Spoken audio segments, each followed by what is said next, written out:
Welcome to today's AIM Academy webinar, part of our ongoing series that's designed to make cutting-edge materials science and engineering knowledge more accessible. My name is Zara and I'll be your host for this session. And today's talk is on commercial strategies for new materials development in complex markets, hosted by Alexander Doust, who's an advisor here at Accelerated Materials. And in this session, Alexander is going to explore achieving product market fit for new materials, drawing lessons from the commercialization of various nanomaterials, understanding the materials adoption gap and why materials often struggle to reach widespread industry use, balancing integration and performance, building partnerships and sales opportunities in deep tech, including practical go-to-market strategies for advanced materials companies, and key takeaways and strategic insights for successfully bringing new materials from the lab to real-world markets. We'll also leave some time at the end for a Q&A, so feel free to drop your questions into the Q&A box throughout the session. And with that, I'll hand over to Alexander to begin. Right. Well, good morning, everybody. Thank you for joining today. And thank you, Zara, for the introduction. So I'm going to talk about a few different topics, as Zara just mentioned, and try and link them together a little bit. There's a lot here. So there's new materials development, and how to bring these to market, but also noting that the markets that are operating in are complex. And of course, all these topics are extremely relevant to accelerated materials, and that's part of my role is to help with that. So just to let you know a little bit about myself. Um, I have a master's degree in chemistry from Imperial College, where my final year research focused on modifying anthracene, so adding different substituent groups to anthracene to try and change its optical properties. I also worked at 3M at their Advanced Materials Technology Center, and here I spent a year developing nanoparticle-based hard coats.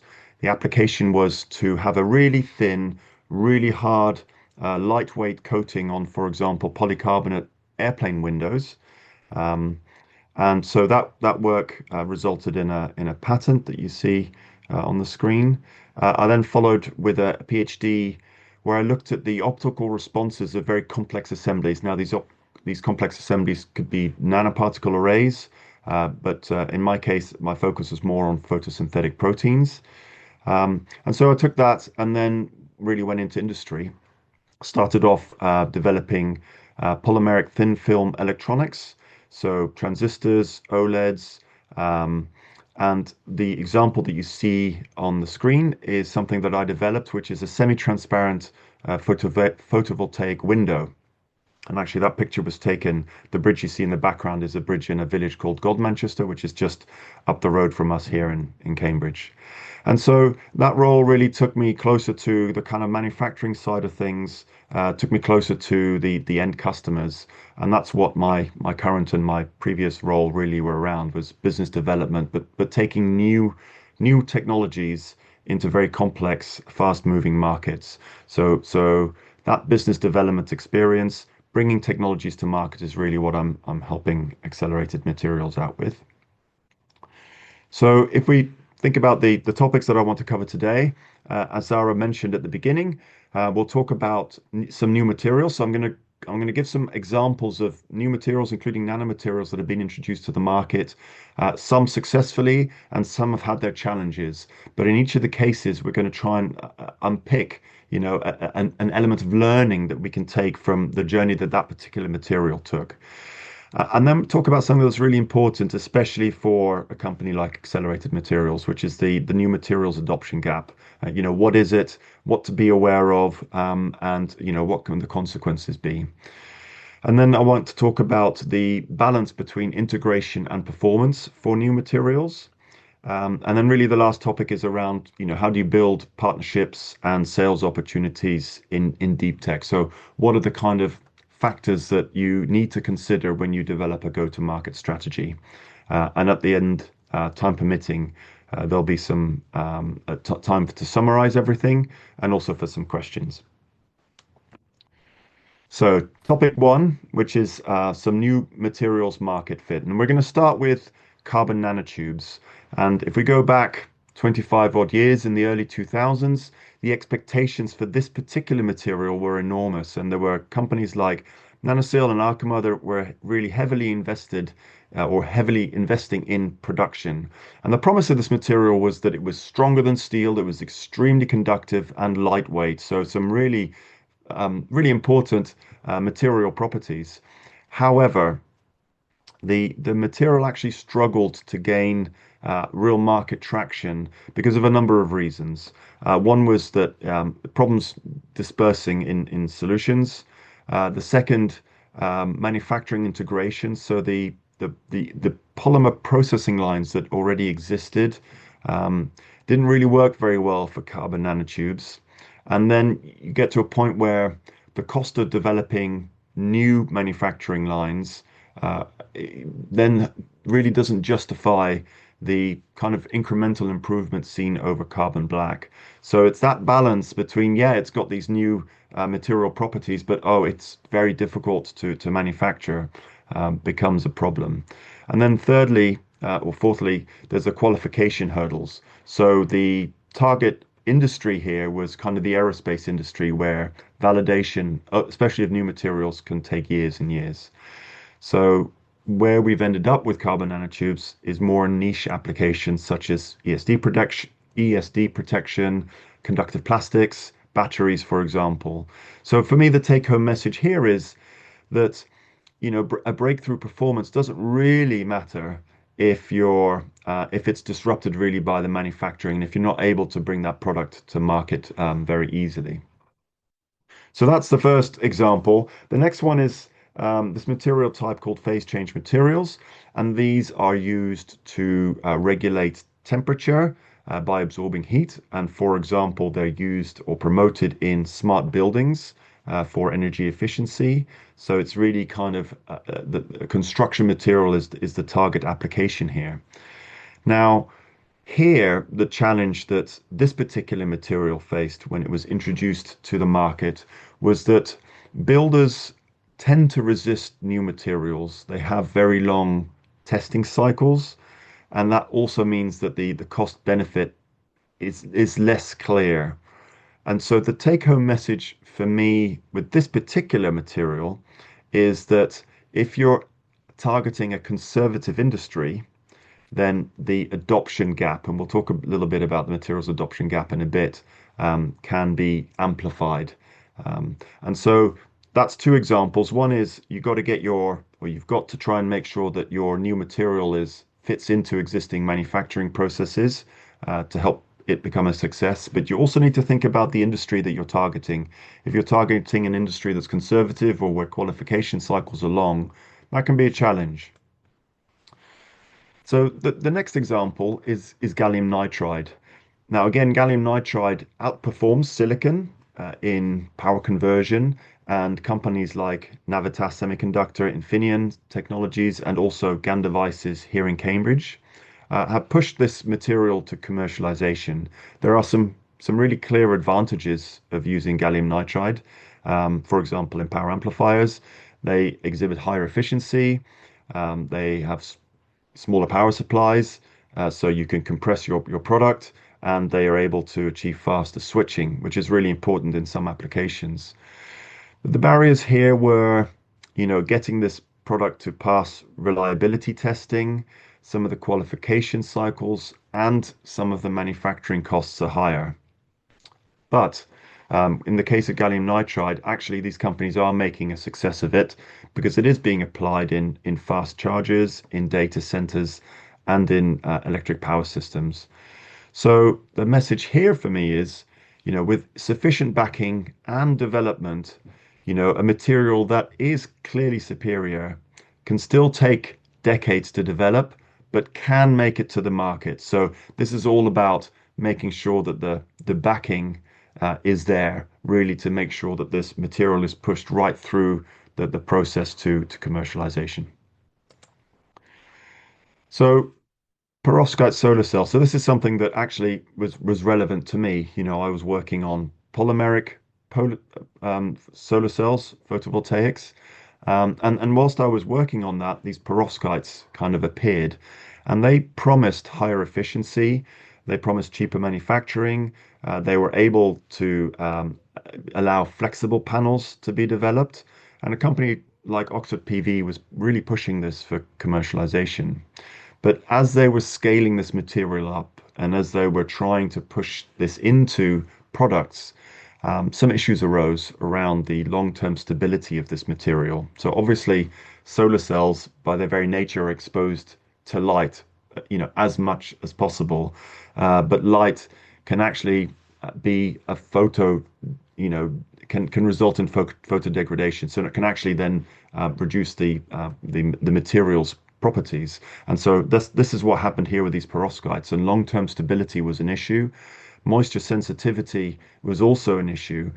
And so investors started getting nervous about their return on investment because they saw these risks appear when this material was being kind of scaled.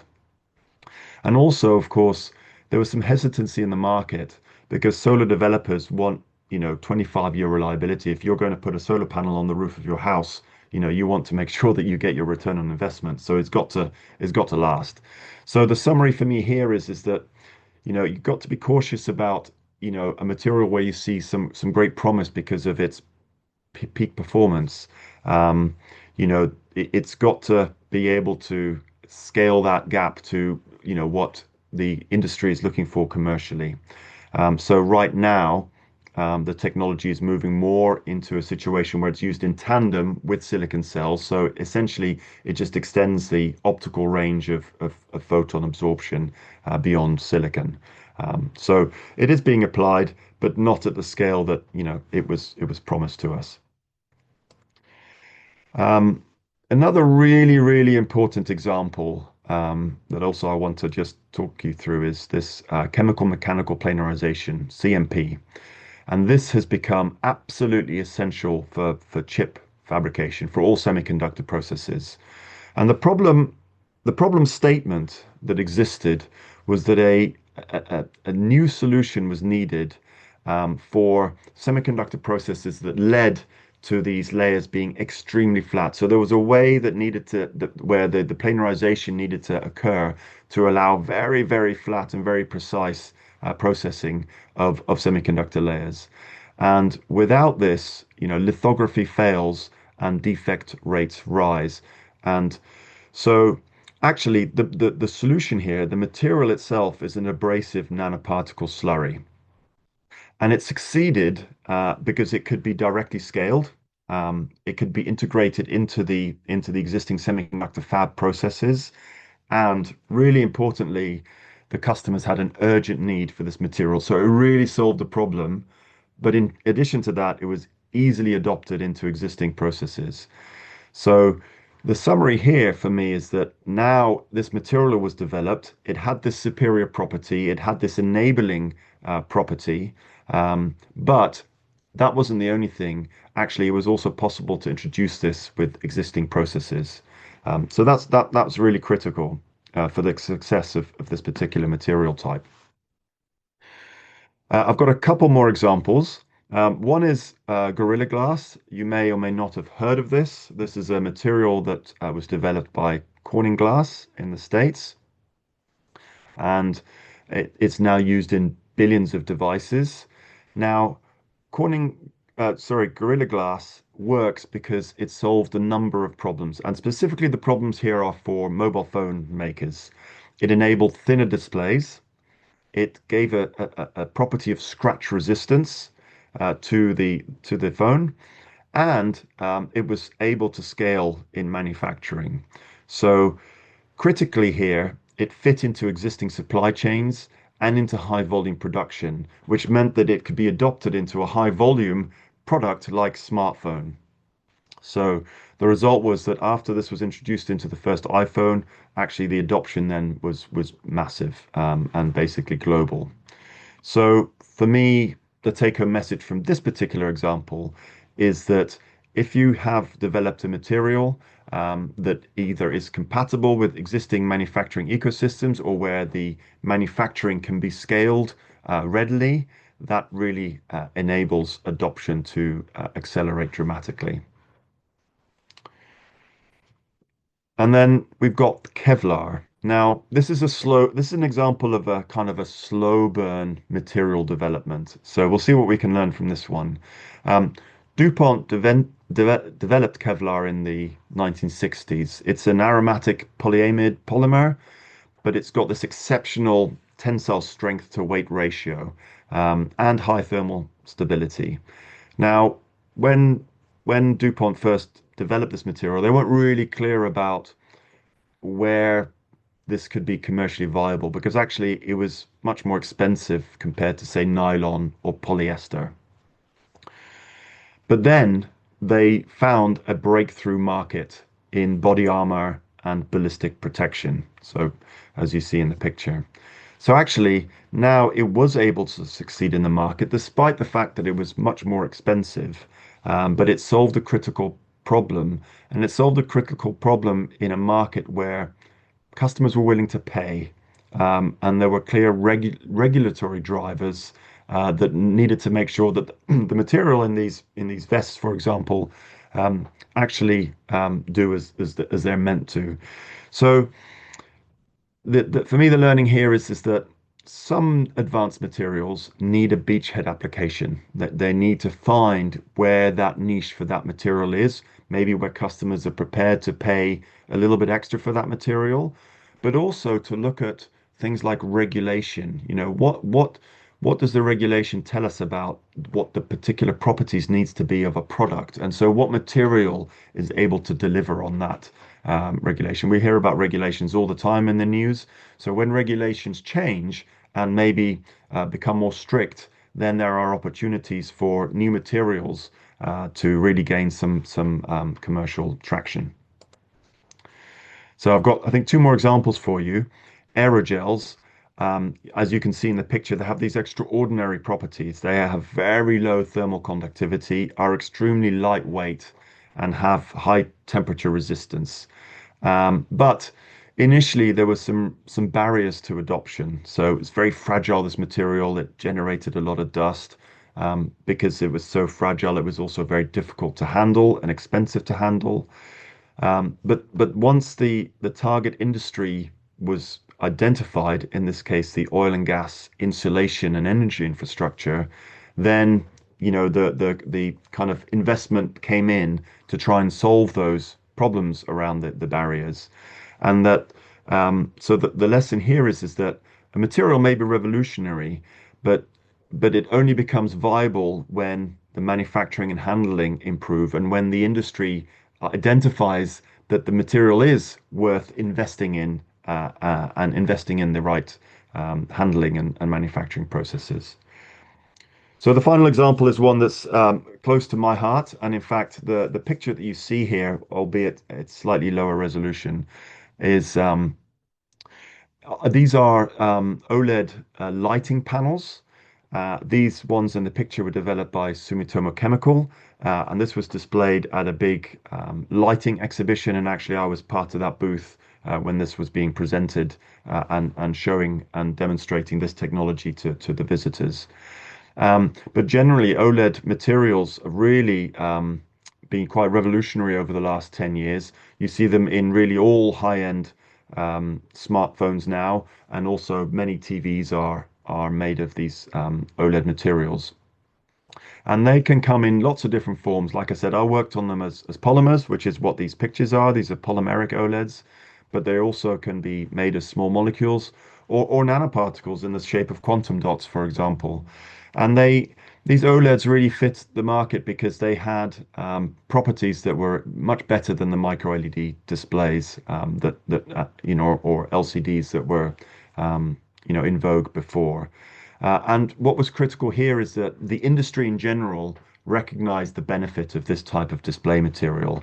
And so the industry kind of bundled together and really invested heavily in the manufacturing processes and the ecosystem around supply chain for OLEDs. So, yeah, I think we've looked at well, I've tried to share with you a couple of new materials that have tried to break into the market with a mix of success and a mix of factors that have determined their journeys to commercialization.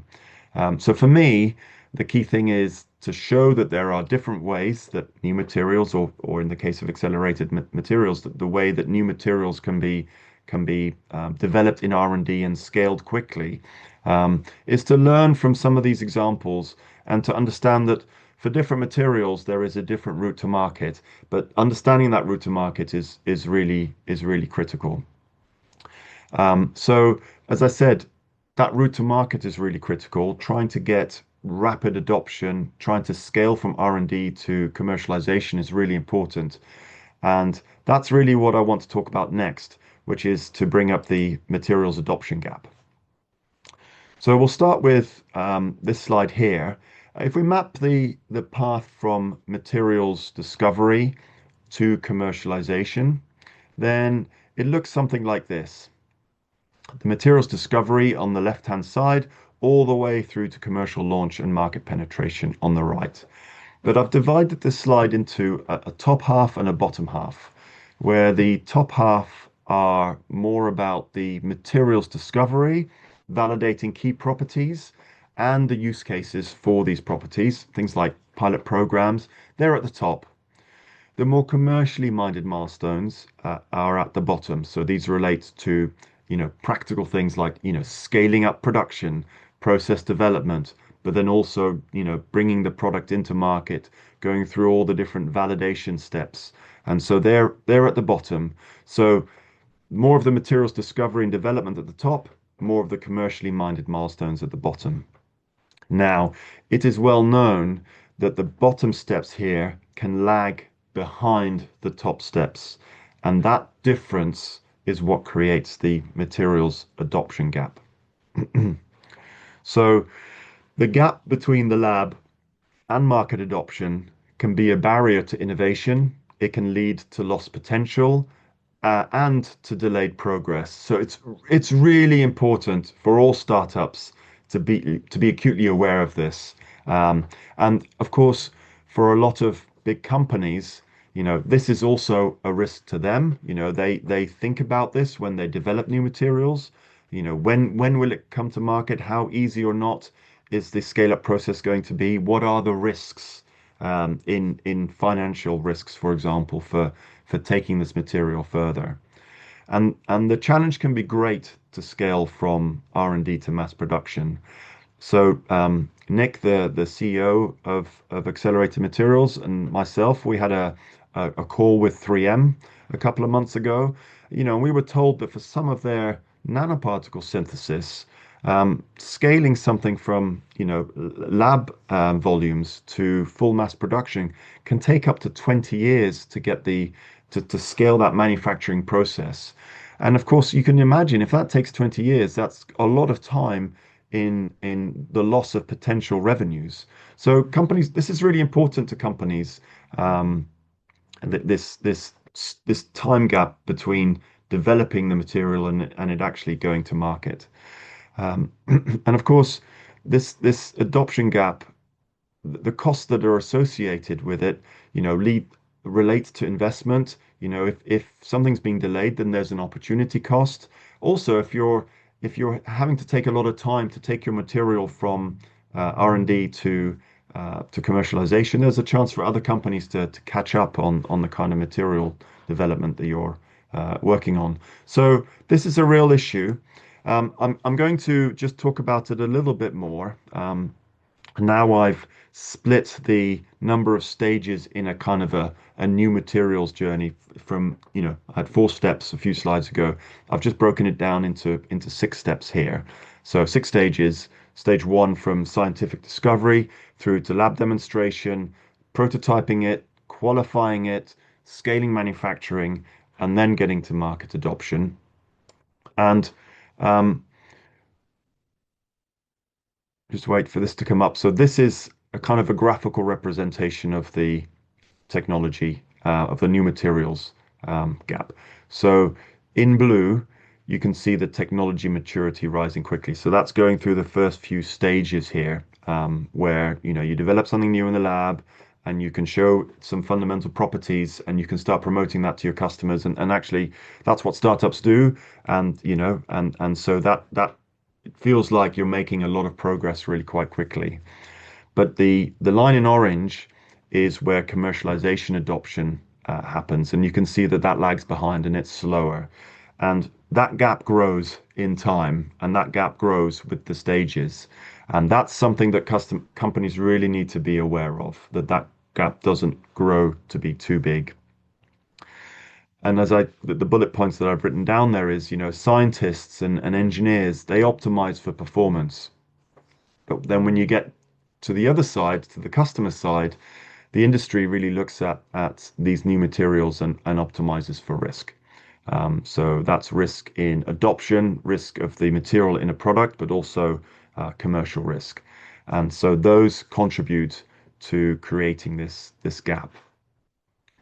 And the biggest risk here for startups is basically between stages 3 and 4. So between prototyping your new material or your new materials process and getting it qualified in a product, because this is really the hardest stage, because here you're having to show that there is no risk with scale up. Here you're having to address some integration challenges, qualification timelines. We talked about some industries where qualification timelines can be very, very long. We talked about standards and regulation. So you need to qualify your product. So you need to meet certain industry standards and or regulatory compliances. The supply chain needs to be ready for your material. And so at this stage, for many companies, there can still be a question where there is some uncertainty about the return on investment. So this is really, really important, and that stage 3 to stage 4 is the most critical one. So, yeah, in summary, just to close off this section, it's important to understand the journey from discovery to market success, and new materials often fail in that critical transition stage that we just discussed between the prototype and the market adoption step. So also critical are the performance and the integration. So making sure the manufacturing processes are in place. So for example, in the case of accelerated material, there is a defined progression from the K1 to K10 to a K100. And this is an excellent way of addressing this particular scale-up issue with customers. Of course, it's hard to just create demand. So also you need to understand where there is a market pull. So that's also really important in this in this matrix of factors. But let's talk about this second bullet point here for a bit, which is the integration versus performance. And I call this the integration imperative. So this section in my presentation talks about why integrating new materials into existing systems and supply chains is critical for adoption. So start off with the new materials landscape. So what are currently what are currently key levers in the new materials discovery and commercialization landscape? So as we just discussed, we want to try and shorten the new materials adoption gap. So we want to make sure that R&D and commercialization can be paced alongside each other. So you've got your R&D, but you make sure that your commercialization activities are not far behind, and that when you do your R&D, it's with that commercialization always in the back of your mind. So there's no point doing a lot of R&D if you then face a lot of challenges trying to bring that product to market. Also important is digital transformation. This is huge. This is a huge industry. And this also includes all the opportunities within, for example, semiconductor and new optical computing materials. So these are real opportunities for new materials companies to address. Of course, sustainability is a really important theme at the moment, especially around, all this usage of AI that is increasing is taking up a lot of energy. So innovation is needed to cool data centers efficiently, for example. Battery technology is becoming ever more important, for example, for rapid charging. So there's a lot of opportunity there. Collaboration is really important. So, I think this is a good one for accelerated material because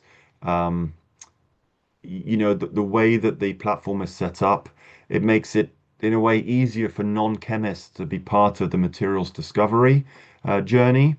So I think, the necessity to collaborate between different functions and different types of skill sets is really critical. And I think accelerated materials can really help with that because it kind of fosters that collaboration.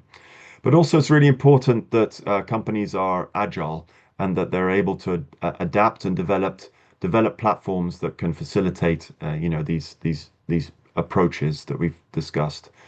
So, for example, just in the news this week, the UK government has decided to invest science funding more into applied science than into fundamental science.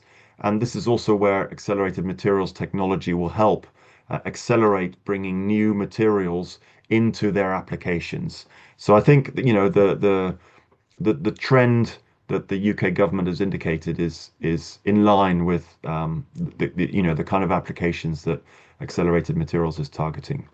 So let's look at another example for integration and performance. So this example, much like what we did in the first section, I'm looking here at low K, so low refractive index materials. Now they have very important optical properties. However, when developing these low K materials, often they were very fragile and they were difficult to etch. Basically, they were difficult to shape into forms that were consistent with semiconductor processing. And so what ended up happening is that a compromise formulation was developed that kind of gave the best of both worlds. It gave an improved performance, but still had the suitability for processing, and therefore that made it still valuable to adopt because of the improved functionality. And as we all know, and as certainly as the call that Nick and I had with 3M indicated, scalability and the reliability of production and the focus on scale up during R&D is really important. And for me, this is where accelerated materials technology is really well placed because that's already been thought about. The process is scalable, as we said, from the K1 right through to K10 through to K100. And scalability here can be used as a differentiator. And if we think about, from lab to market, the strategic prioritization is that all these factors are in line with accelerated materials product strategy. Really what accelerated materials can demonstrate here is that both integration and performance can be achieved in scale up without compromise. So for me, this is a really important step. And this is also, we learned that when we went through the first set of slides around these new materials being adopted into the market, demonstrating manufacturability, demonstrating high volume production is a really critical part of bringing an R&D material to the market.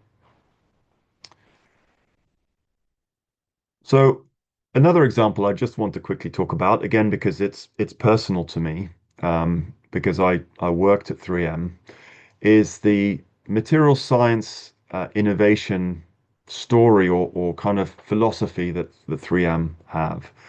Now, 3M focuses on developing foundational technologies. And they do this by leveraging existing materials platforms in new ways. So that means that actually 3M can rapidly translate fundamental material innovations into multiple commercial products. So by having these foundational technologies and these versatile platforms, they're able to take a wide range of materials and apply them to really a wide range of products and rapidly turn them into a commercial success. So by having put together these foundational technologies and these versatile platforms, they've been able to reduce their development risk across the organization. And so this approach promotes both materials innovation, so through the ongoing refinement of core technologies, but also rapid new product development. So breakthroughs in one material can be quickly repurposed across many different applications and industries. And in fact, over 50% of 3M's revenues are from repurposing existing materials into new products. So that's really, really cool for a company that is well known for its materials innovation, that actually the innovation doesn't stop at just developing the new materials, but with those new materials, they constantly think of new products that those materials can be applied to. So the 3M example allows to highlight some of the key factors, how you manage the integration versus performance conundrum. So by ensuring that during the materials innovation process, that your manufacturing capability, your product adoption, and your supply chain readiness are developed, and you do that alongside your R&D steps, you can minimize your materials adoption gap, and you can bring your new materials to market more efficiently. So to achieve this requires cross-disciplinary collaboration. So this is why it's important for example, for accelerated materials to work with companies that not only focus on R&D, but also have teams and expertise available for scale up as part of the materials development or the materials discovery process. So some really important lessons there, I think, to learn. So actually, this slide then takes us really quite nicely into kind of my final section about developing and building sales partnerships, developing relationships, especially in this complex market of deep tech. So there's no kind of definitive way to build a partnership. There are many books that are written about it. There's a lot of information available about it. But in the end, actually a lot of it still is a lot of hard work. It's about understanding your market. It's about developing your relationships. It's understanding pain points of your customers. And it's about affirming and being able to communicate your own product or your own product USPs effectively. And in some cases, probably there's a little bit of luck and a bit of kind of, luck with timing involved too, meeting the right person at the right place at the right time. But what I summarize here are some key elements for successful collaborations. So, first one is you really want to understand where solutions are needed. So focus on specific bottlenecks and challenges, not just features, but actually the fundamental solution that companies are looking for. Where are the industrial pain points? Building trust. This is really critical and really difficult, but really important. It's building trust with the people that you want to sell your product to, especially with key decision makers. You've got to be able to demonstrate to them technical depth, and you've got to be able to share meaningful data so that you can be trusted with the material that or the process that you're bringing to them. Joint developments can be helpful. If a joint development arrangement is appropriate, actually both parties need to consider the risks and the opportunities involved and ensure that these are balanced when going into that kind of development relationship. You want to make sure that you know clear agreements are in place. So in terms of de-risking the engagement, what I've done in the past with companies that I'm working for, especially when I'm working with them for the first time, is to work on a shared statement of work document, for example, so that everybody knows what both parties are delivering. And always have the end goal in sight. So design for integration. So make sure that yes, you're demonstrating, the fact that you can synthesize zinc oxide, with a very narrow range of nanoparticle sizes, for example.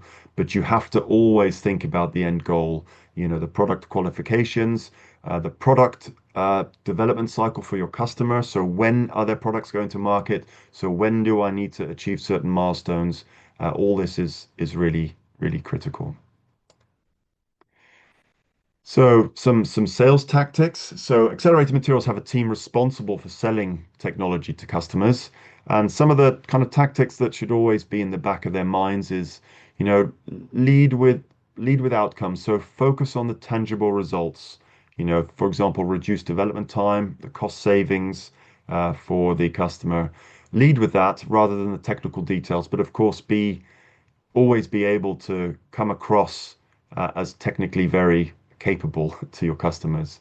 Really address the specific critical pain points faced by the client. So these will differ per client, and a lot of work goes into understanding that. Understanding the, so this is mapping stakeholders is really important. So understand who you're talking to or who you would like to be talking to. Different people have different motivations, whether personally or in their career.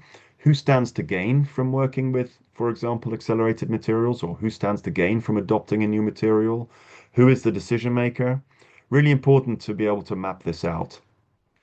Also, really important is to actually acknowledge the limitations of your technology or your material, but provide supporting case studies and data where you can, and position your system as or your material as complementary or in addition to what they may already have. Um, so that's really key.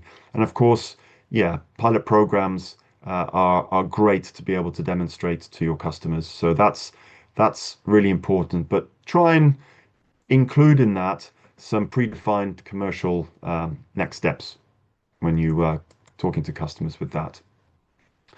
And so, the important thing then is to build a go-to-market strategy and this is really critical. You have to take lots of information, for example, from the slide that we just went through, and try and use that to develop your go-to-market strategy. So, for example, your market segmentation, identify high potential industry verticals, define material requirements, benchmarks, analyze market size, growth, and the segmentation by application, but also validate in terms of your customer discovery, validate your customer needs, conduct interviews, develop and test materials, and gather feedback on cost and scalability. So with all this information to hand, a go-to-market strategy can be developed. And so these are some of the important points that you want to take from all that information that you've gathered. You've identified your target market, you've got your value proposition developed, your sales and distribution channels are in place, or you know what you're doing with that. You've got your technical support and education set up. You understand the market that you're moving into, what kind of regulatory and compliance and qualification needs there are, and you've got a story to tell around scalability and production planning. So, part of a go-to-market strategy is, of course, being able to articulate and share your message with your customers. And so, some things to really be considerate of here is to understand your audience. Who are you speaking to? What language do they speak?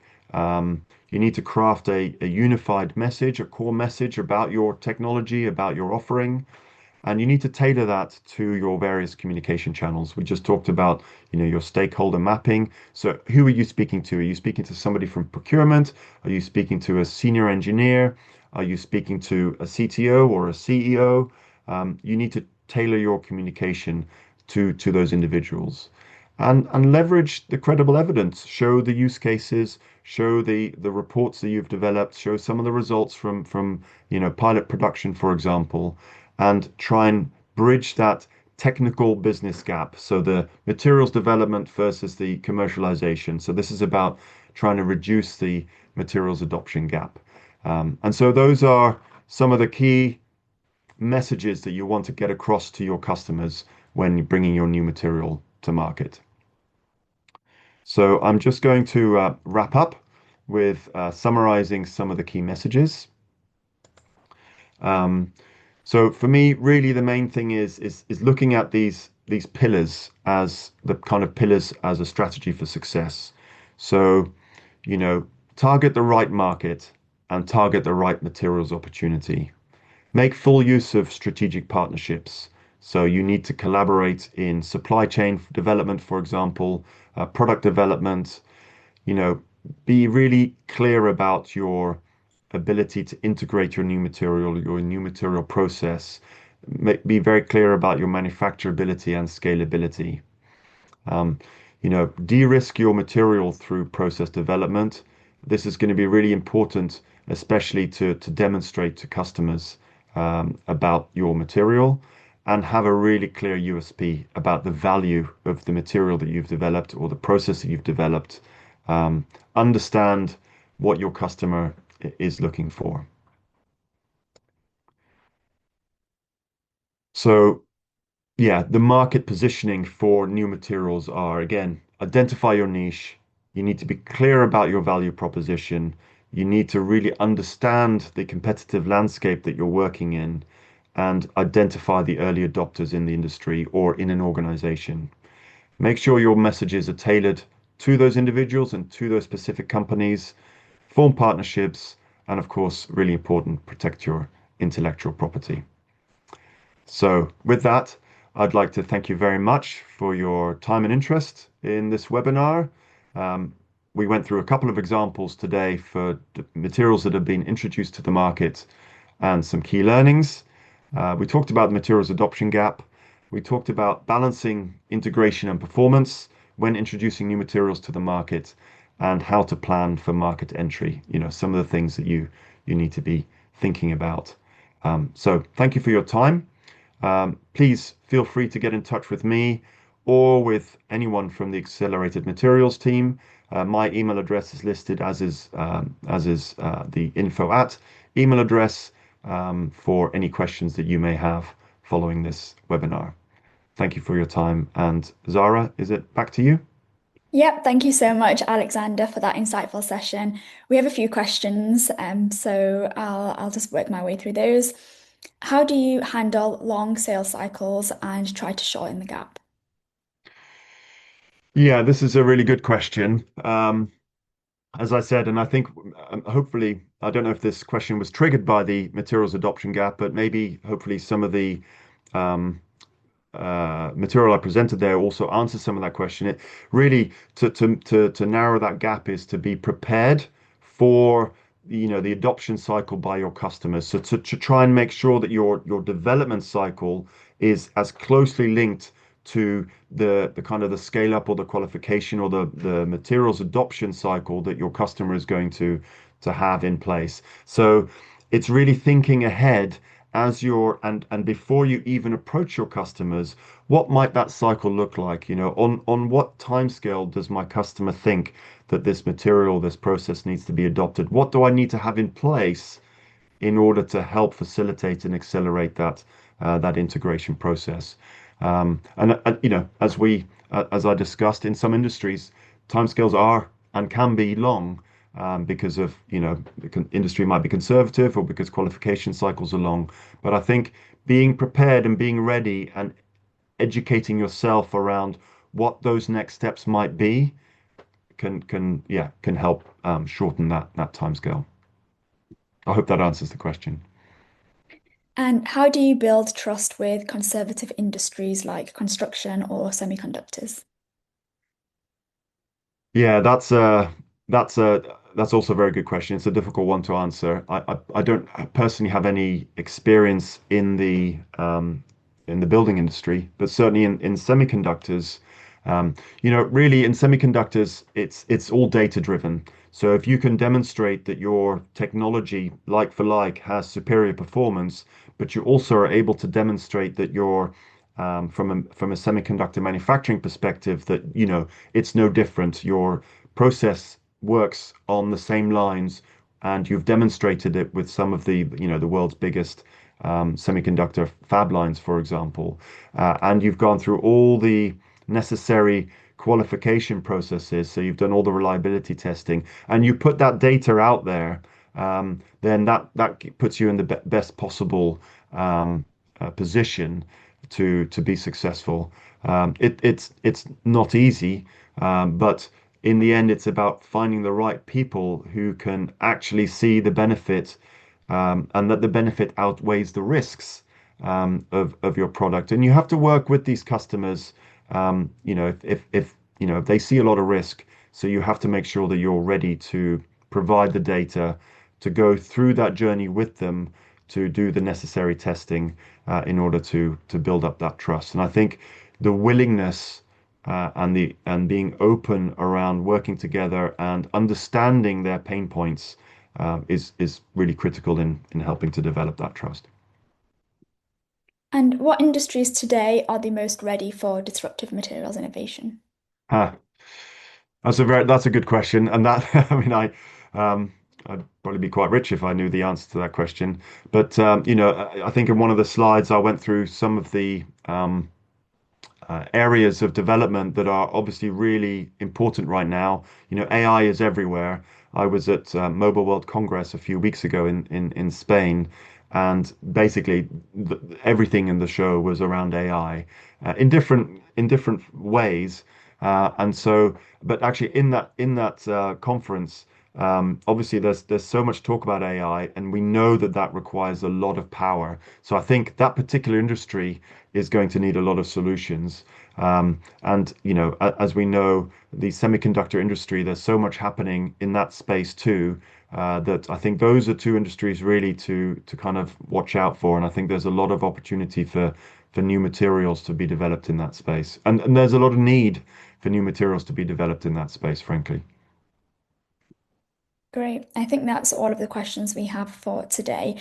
So thank you again, Alexander, for that insightful session. And oh, we've just had a question come through. What should be the strategy for the markets where they tend to adopt the technology only when it's widely validated and cost effective?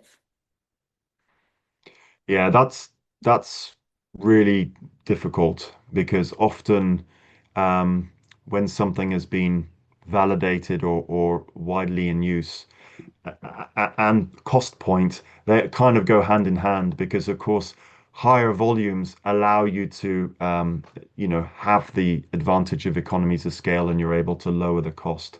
So, that is also something, and it's a really good point that kind of is part of this materials adoption gap is, you need to try and foster those initial customers to bring your material to market so you can demonstrate to others how well it works and that it can be adopted. And that can really be a challenge because often the first adopter is the one that's having to deal with all the problems, having to deal with finding all the integration solutions.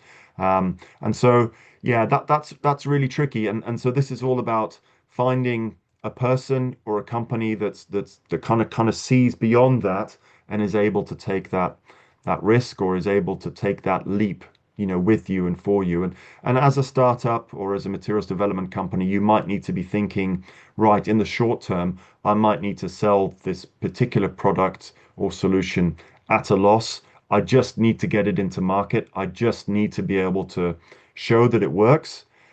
In order to then bring in the larger volume orders that hopefully will then follow, where you can then start making your profits because of the benefits of your costs when you're producing in high volumes. So I think there are different ways to try and approach that. Again, it's really about articulating the pain point to the customer and coming up with as much evidence, both scientifically or from an engineering perspective, but also cost and financially to these companies that there is an increasing cost to them not adopting your new material or not adopting your new technology. But yeah, I agree with that can be a challenge, but there are different ways to try and approach that. Having joint development programs, for example, where you work with somebody to bring it to market, albeit maybe as a second source or as a low volume first option. These are all ways that you can think about, yeah, going about that particular issue. Good question. Thanks. Thank you, Alexander, for that session today, and thank you to everyone in the audience for joining us as well.